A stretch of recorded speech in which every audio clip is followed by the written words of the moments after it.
C'est vraiment un grand plaisir de vous retrouver pour partager la parole de Dieu. Et je profite, comme nous sommes à la fin de l'année, 2015 est en train de se clôturer et nous allons commencer 2016. Je profite depuis les États-Unis, je voudrais partager avec vous la pensée de Dieu. Je suis le prophète Eli Kiti, président du Centre évangélique international Rehoboth. Je vais partager une pensée que Dieu a mise sur mon cœur après tant d'années de silence. Beaucoup de gens se sont posé la question, où est passé le prophète Eli Kiti, qu'est-ce qu'il fait? On n'entend plus parler. J'ai pris un temps de recul, un temps de méditation dans la prière en cherchant Dieu. La Bible dit, c'est dans le repos et la tranquillité que sera votre force. Donc j'ai passé le temps vraiment à chercher le Seigneur, à écouter le Seigneur. Et aujourd'hui, je reviens vers vous pour partager avec vous la pensée que Dieu a déposée sur mon cœur. Mais avant de partager la pensée du Seigneur, je voudrais lire avec vous dans le livre de Michée au chapitre 7. Je commencerai par le premier verset. Je lis la parole de Dieu. « Malheur à moi, car je suis comme à la récolte de fruits, comme au grappillage après la vendange. Il n'y a point de grappes à manger, point de ces primeurs que mon âme désire. L'homme des biens a disparu du pays. Il n'y a plus de justes parmi les hommes. Ils sont tous en embuscade pour verser le sang. Chacun tend un piège à son frère. Leurs mains sont habiles à faire le mal. Le prince a des exigences. Le juge réclame un salaire. Le grand manifeste son avidité. Et ils font ainsi cause commune. Le malheur d'entre eux est comme une ronce. Le meilleur d'entre eux est comme une ronce. Le plus droit, pire qu'un buisson d'épines. Le plus droit, pire qu'un buisson d'épines. Le jour annoncé par tes prophètes, ton châtiment approche. C'est alors qu'ils seront dans la confusion. Ne crois pas à un ami, ne te fie pas à un intime. Devant celle qui repose sur ton sein, garde les portes de ta bouche, car les fils outragent le père, la fille se soulève contre sa mère, la belle-fille contre sa belle-mère. Chacun a pour ennemi les gens de sa maison. Pour moi, je regarderai vers l'Éternel. Je mettrai mon espérance dans le Dieu de mon salut. Mon Dieu m'exaucera. Ne te réjouis pas à mon sujet, mon ennemi, car si je suis tombé, je me relèverai. Si je suis assise dans les ténèbres, l'Éternel sera ma lumière. Je supporterai la colère de l'Éternel, puisque j'ai péché contre lui, jusqu'à ce qu'il défende ma cause et me fasse droit. Il me conduira à la lumière, et je contemplerai sa justice. Mon ennemi le verra et sera couverte de honte. Elle qui me disait, où est l'Éternel, ton Dieu? Mes yeux se réjouiront à sa vue. Alors elle sera foulée aux pieds comme la boue des rues. Le jour où l'on rebâtira tes murs, ce jour-là, tes limites seront reculées. En ce jour, on viendra vers toi, de la Syrie, des villes d'Égypte, de l'Égypte jusqu'au fleuve, d'une mer à l'autre et d'une montagne à l'autre. Le pays sera dévasté à cause de ses habitants, à cause du fruit de leurs œuvres. Paie ton peuple avec ta houlette, le troupeau de ton héritage, qui habite solitaire dans la forêt au milieu du Carmel, qu'il pèse sur les bassins et à Galade, comme au jour d'autrefois, comme au jour où tu sortis du pays d'Égypte. Je te ferai voir des prodiges. Les nations les verront et seront confuses. Avec toute leur puissance, elles mettront la main sur la bouche, leurs oreilles seront assourdies, elles lécheront la poussière comme les serpents, comme les reptiles de la terre. Elles seront saisies des frayeurs hors de leur forteresse. Elles trembleront devant l'Éternel notre Dieu. Elles te craindront. Quel Dieu est semblable à toi, qui pardonne l'iniquité, qui oublie les péchés. Du reste de ton héritage, il ne garde pas sa colère à toujours, car il prend plaisir à la miséricorde. Il aura encore compassion de nous. Il mettra sur ses pieds nos iniquités. Tu jetteras au fond de la mer tous leurs péchés. Tu témoigneras de la fidélité à Jacob, de la bonté à Abraham, comme tu l'as juré à nos pères au jour d'autrefois. C'est vraiment un privilège pour moi de partager ces quelques minutes.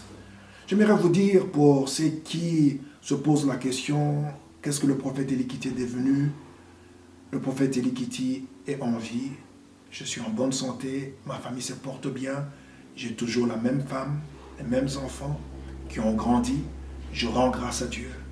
Et pendant ces moments de silence, la meilleure des choses, le choix que j'ai pu faire, c'est de rester dans la présence de Dieu. C'est de chercher le Seigneur.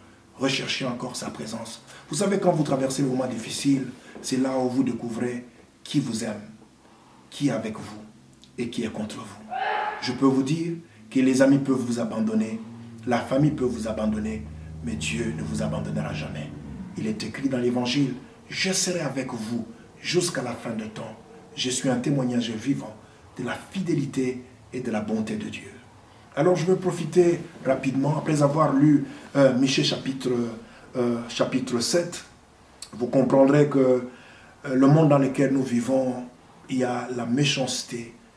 Dans le monde, on trouve la méchanceté, mais ce qui est dommage, on trouve aussi la méchanceté au sein de l'Église, corps de Christ, au sein de l'Église locale, où il y a l'esprit des compétitions, où il y a l'esprit des jalousies, où on attend que l'autre Église, parce que peut-être il occupe un poste, une place auquel on a envie, et il faut le salir, il faut le détruire, il faut parler mal de lui. Mais que le nom du Seigneur soit béni. Mon Rédempteur est vivant. Malgré la méchanceté des gens, je voudrais vous dire, préservez, gardez votre cœur plus que toute autre chose. Aimez les gens, pardonnez ceux qui vous ont fait du mal. Et je profite de cette occasion. Nous sommes à la fin de l'année 2015. Je viens demander pardon à toutes les personnes que j'ai offensées, que ce soit en parole, les actes que j'ai pu poser, qui vous ont blessé, que ce soit mes filles spirituelles, que ce soit mes filles spirituelles, que ce soit des amis. Je viens vous demander pardon. Et en même temps, j'en profite pour vous dire, dans Michée au chapitre 7, le verset 7, malgré les difficultés, malgré la méchanceté qui est en train de s'accroître dans le monde, où de plus en plus l'amour diminue, où de plus en plus les gens vont dans les églises, non pas pour chercher Dieu, mais pour affaiblir l'église, je peux vous dire que le Seigneur a promis. Il avait promis en disant à Pierre, tu es Pierre, mais sur ce roc, je bâtirai mon église. Même les portes de l'enfer ne prévaudront point contre elle. Si vous êtes là, vous me suivez et que vous êtes encore en vie, la seule chose que vous pouvez faire, c'est de revenir au Seigneur. La seule chose que vous pouvez faire, c'est de vous repentir. Lorsque vous vous repentez, Dieu est miséricordieux et compatissant. Oh, la miséricorde de Dieu durera toujours.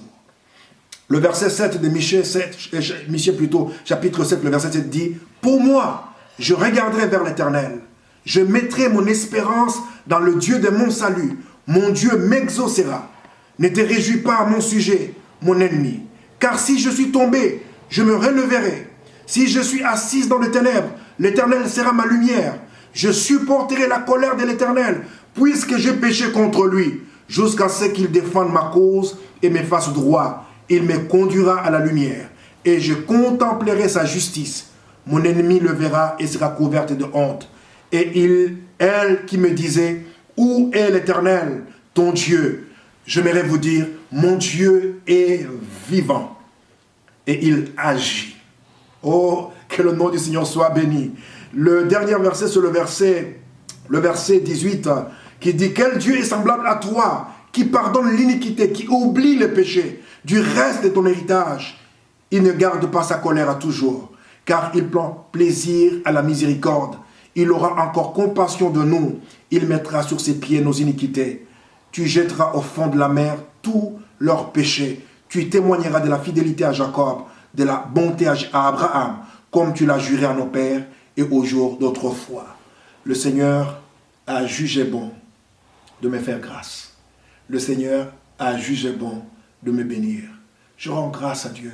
Pendant la traversée du désert, mes amis, j'ai appris à apprécier la présence de Dieu. Lorsque vous êtes seul, lorsque tout le monde vous tourne le dos, il n'y a que Dieu. Dieu ne m'a jamais abandonné. Oh, que le nom du Seigneur soit béni. Aujourd'hui, je suis prêt à reprendre les activités. Je vous annonce, 2016, c'est une année de grandes surprises, où je dis, ouvrez la porte et entrez.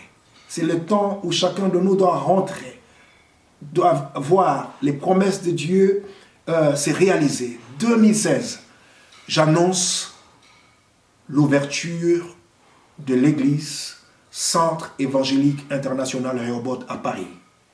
J'appelle mes filles et mes fils spirituels, ceux qui vont me suivre sur ma page web, ceux qui vont me suivre sur Facebook, de me contacter. On mettra une adresse email, un numéro de téléphone. J'ai besoin de vous, j'ai besoin de vos prières, j'ai besoin de votre soutien. 2016, nous ouvrons l'église Centre évangélique international Rehoboth à Paris. Oh, j'adresse à tous les sorciers, à toutes les puissances du ténèbre, à tous les jaloux, que Jésus vous a vaincus. Jésus vous a vaincus. Mais ceux qui sont sentis abandonnés, ceux qui ont senti que je les ai abandonnés, je ne fais que me répéter, vraiment, je ne vous ai jamais abandonné. J'ai toujours eu de l'amour pour vous, j'ai toujours pensé à vous dans mes prières, où que je sois. Mais le Seigneur vient de me demander de reprendre le travail sur Paris, de réouvrir l'église à Paris. Je reviens à Paris. Si vous voulez avoir de plus amples informations, appelez-moi. Sur Facebook, on mettra un numéro de téléphone où vous pouvez me joindre. Ensemble, relevons le défi. Dieu n'a pas changé. Lorsque Dieu donne la vision, il veille sur l'accomplissement de cette vision. Que le nom du Seigneur soit béni. Où que vous soyez en Guadeloupe, que vous soyez en Europe, que vous soyez en Asie, que vous soyez aux États-Unis, que vous soyez, peu importe où vous êtes, si vous êtes intéressé par ce ministère que je porte par le prophète Eli Kiti, je vous invite à devenir des partenaires et à nous soutenir, non seulement spirituellement, mais financièrement pour l'ouverture de l'église Centre évangélique international Rehoboth à Paris. Depuis Phoenix, Arizona, je vous transmets mes vœux le meilleur. Que Dieu vous bénisse. Que le Seigneur vous fasse beaucoup de bien. 2016, c'est l'année où les forts découvrent qu'ils sont faibles. 2016, c'est l'année où les faibles deviennent forts. 2016, c'est une année de surprises. Il y aura des surprises en 2016. Et croyez-moi, Jésus est le même, hier, aujourd'hui, éternellement. À très bientôt à Paris. À très bientôt, Centre évangélique international Rehoboth. Nous avons déjà trouvé une salle, nous sommes en pourparlers. Si le Seigneur vous met à cœur vraiment de nous soutenir financièrement, appelez-nous, contactez-nous, soutenez-nous. Nous avons besoin de vous. Nous avons besoin de votre soutien sur le plan spirituel. Nous avons besoin de votre soutien sur le plan financier. Que Dieu vous bénisse et qu'il vous fasse beaucoup de bien. Prophète Eli Kiti, depuis Phoenix, Arizona. Que Dieu vous bénisse. À très bientôt. Merci.